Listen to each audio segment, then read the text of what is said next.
kakusiqali lokho abantu bofika kulelizwe umdlukumbane yayikhona lenkinga sedlula kuyo isikhona ke futhi manje ngesikhathi sami Zulu mnyama ngisho ukuthi kase kuxwayi lokho udala umthetho ngisacela ukuthi ke nithembise nje into eyodwa Zulu mnyama bengabanga umsindo onke amagubu omhlaba mdala lo msindo lelizwe lendawo akho umuntu othinta lelizwe KwaZulu la sisemkhankasweni ukuthi sisuse lo Natal ngoba uthanda usidalela inkinga vele ethi KwaZulu ngoba lo Natal angikwazi ukuthi ungiwane yiwo lo Natal lo Zulu mnyama usidalela uTaladiya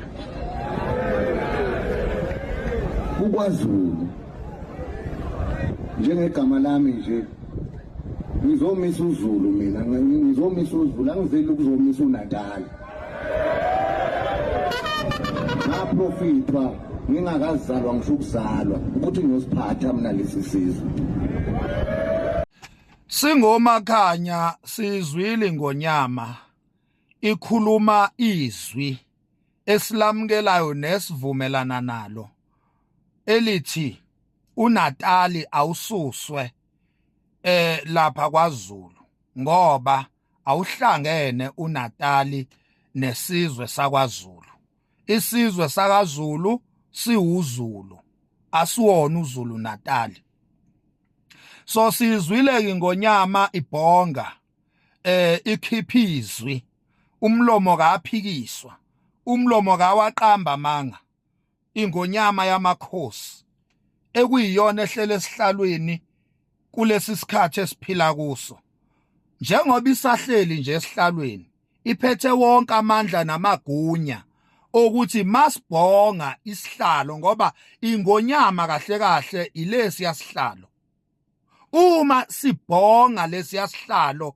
sikhiphizwi isihlalo ebese umlomo okhipha lelozwi lesihlalo kube ohlele esihlalweni okuyingonyama umisizulu kaZulu ebese kusuka umgodoyi umsunu weANC uzobiza isithangami sabezindaba uzophikisa ongangezwe lakhe KwaZulu emhlabeni wakhe azowuphikisa leyanja leyana ekade ikhuluma laphana eliyellow bone leyanja yeANC ekade iphikisa isilo laphana singomakhanya sithi amasemba lento yokuthi kuqhamuka intsha nje epolitiki izophikisa izwi lesilo ngoba ayiphikisi umuntu ohlele esihlalweni kodwa iphikisa isihlalo esamakhosi esamaqhawe isihlalo esosenza ngakhona kaJama isihlalo esozulu kamalandela isihlalo esamanguni isihlalo esenyandezulu esoshaka esocetshwayo esodingane isihlalo esenyandezulu zikaZulu bese kusuka inja inganga umuntukazana umsunu wakhe azobiza bezindaba aphikise izwi lesilo amasemba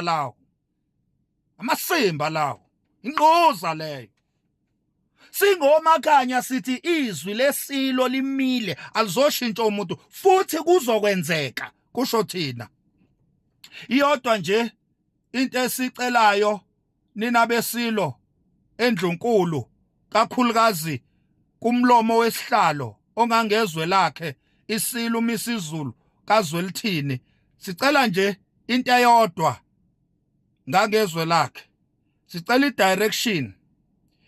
i-direction ethini na umbuzo uthi before siphume sime ngeenyawo zombili ko social media yonke indawo silwele ukuthi akasuki uNatali ngoba sihlangene naye, akusale uKwaZulu. Before sikwenze lokho, umbuzo uthi ukushintshwa noma ukususwa kukaNatali kuza nani esizweni? Besicela nje i-answer yalo mbuzo. Ukususwa kwegama elithi Natali lishintshwe kusale igama elithi iKwaZulu. Kuza nabuphi ubuhle esizweni na? Uzokhumbula ukuthi KwaZulu kugcwele imkhukhu. Abantu abaningi bahlala emkhukhwini, izindlu, imizi abanayo, izindlu abanazo. Uzokhumbula ukuthi kunelobolo, kunesystem yelobolo nayo eyafika nabelungu njengaleli gama elithi Natali. Ubani uShepstone Tontoni lomlungu wakhona owaqamba indaba yeinkomo ezu11 uma kulotsholwa nayo yonke lenqwaba yezinto ezihlala emahlombe ethu zisihlala entanyeni sizinsizwa singa-afford, sizizwe singa-afford ukulobola, nayo yonke lonto yafika nabelungu. Uzokhumbula ukuthi ngikhuluma nje ngezinto ekumele zishintshe kanye nayo le. Uzokhumbula ukuthi KwaZulu kunomhlaba obizwa ngeNgonyama Trust. Lo mhlaba loyo mkhulu ngokwanele ukuthi ungakwazi uku-accommodate labantu abangenazo indawo, abahlala emkhukhwini, abangenazo nje indawo zokwakha. Ngoba iqiniso lithi akuyona ireason yokuhlala emkhukhwini ukuthi usondezele umsebenzi. Iqiniso lithi usuke emakhaya vele ungenalutho, waya edolobheni, wafika edolobheni vele awunalutho. Mawufika edolobheni awu-afford lutho, ingakho uzukokotela, ushayelele othayela namaplangwe, uzame indawo yokufihla ikhanda ukuthi makufika izimvula unganethwa, makushisa amalanga ungashi. Uzama ukukokotela lokho okushayelelayo ukuze ufihla ikhanda. Kodwa iqiniso lithi umhlaba ukhona KwaZulu ngaphansi kobukhosi bukaZulu, ubizwa ngeNgonyama Trust. Abantu bakithi KwaZulu bangakwazi ukuhlomula ngeindawo kulo mhlaba, bakwazi ukwakhela izingane zabo zifihle ikhanda eindaweni ezidecent. NjengoZulu singasikhanda isithunzi sethu without ipolitiki silindele ukuthi iyona ezosakhela ama-RDP. Thina Zulu kanye nobukhosi bethu singayikhanda idignity yabantu bethu.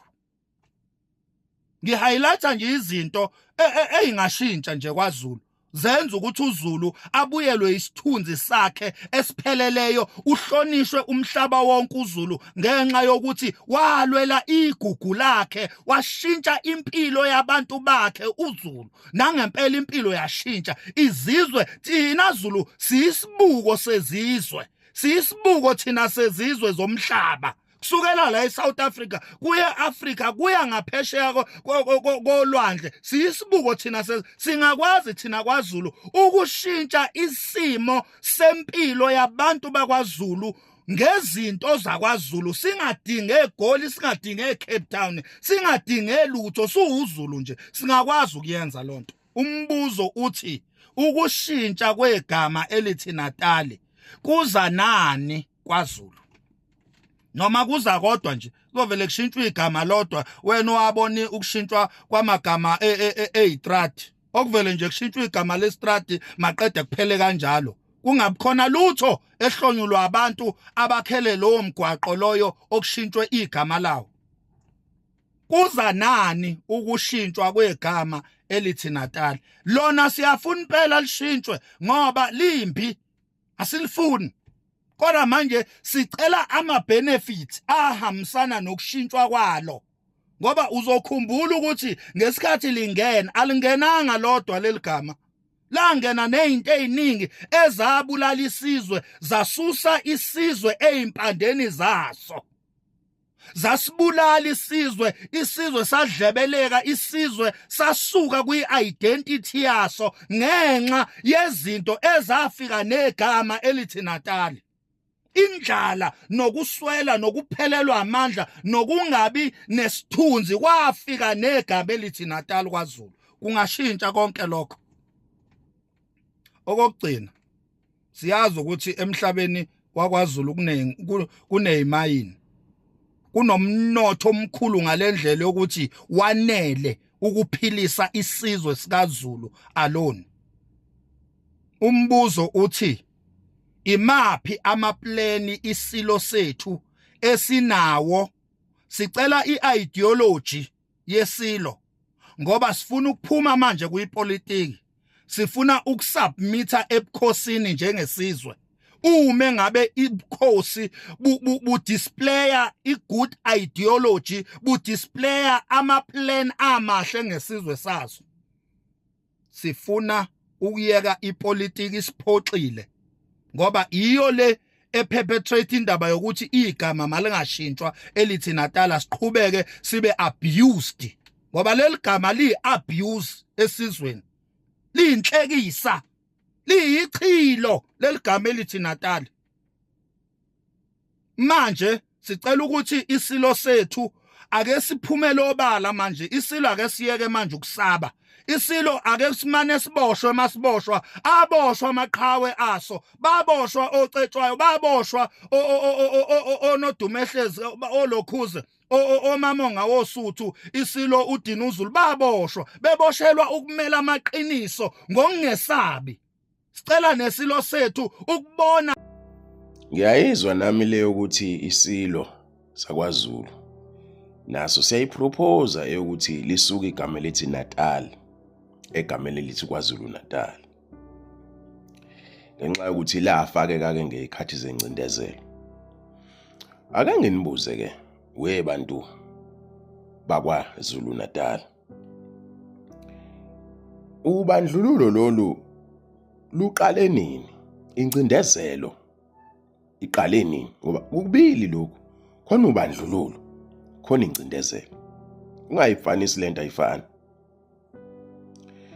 Uzothi mawuhlehla nalomlando lo esesifuna ukuwulandela kanti bewungcono usuyekile, uthola ukuthi lento ekuthiwa incindezelo, oppression, ibile khona kuthina sabantu abamnyama. Ngisho kwakhiwa lo mbuso wakwaZulu kwacindezelwa abanye ababenembuso yabo, benezilo zabo, kwaliwa, kwachitheka igazi, kwakhiwa iZulu Kingdom.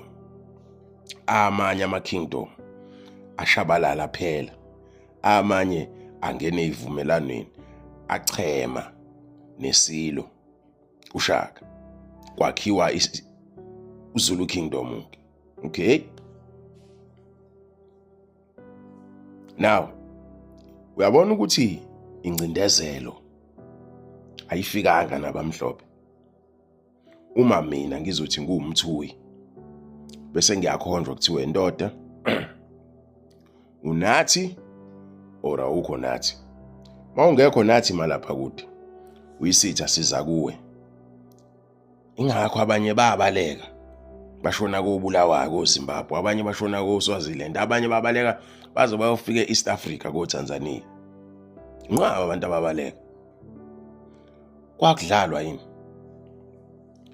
Now siyafuna yini ukuhlehla nalomlando ukuthi size sibe iKwaZulu Natal nje kwenzakalana? Siyafuna yini ukulungisa izinto zepast na? Uma ngabe siwususa uNatal sizohlehla yini size siyofika kuma kingdoms ukuthi nanka ama kingdoms ayekade ekhona, ephila, enezilo, kukhona nesilo sakwaZulu, kwakubanjisenwe kanje. Laba bacindezelwa, laba bangena ngesivumelwano ukuthi cha asibe nekingdom eyi1. Yabona zozo abantu abamnyama ke la bethi no i-division asiyifuni, yabona nje umsangano nje siwuZulu thina. Ube kanjani uZulu wena ube owakamthetho? Ube kanjani uZulu ube owakamthetho? Yabuza lo mbuzo nje. Uthi King Mrs Zulu kufanele kukhishwe lo Natal kuKwaZulu Natal kubedwe ngokuthi kuKwaZulu dunje kuphela uNatal akhishwe, ngoba one lo Natali lokhona kuleli gama lakwaZulu. Natal nemaZulu kuhlangana njani? Kunebantu abavumelana naye uKing Misuzuko ukuthi cha, ushaya esikhongosweni impela, liqiniso lela likhulumako akahambi uNatali. I'm even shocked ukuthi one of the people who are agreeing with him it's none other than Max Makhanya himself. Kesana uthi uvumelana naye uKing Misuzuko ukuthi akakhishwe uNatali, ufuna Natali kuKwaZulu Natal. Some people are saying ukuthi hayibo usitsheli lokho, ngeke ufike wena kube kudzalwa kubita ngalendlela bese wena ufika ufuna kushintsha kanjani manje. Do comment your thoughts down on the comment section, especially people from KZN. What do you think about this? Mina nawe siyibonana next time. I'm signing out. Goodbye.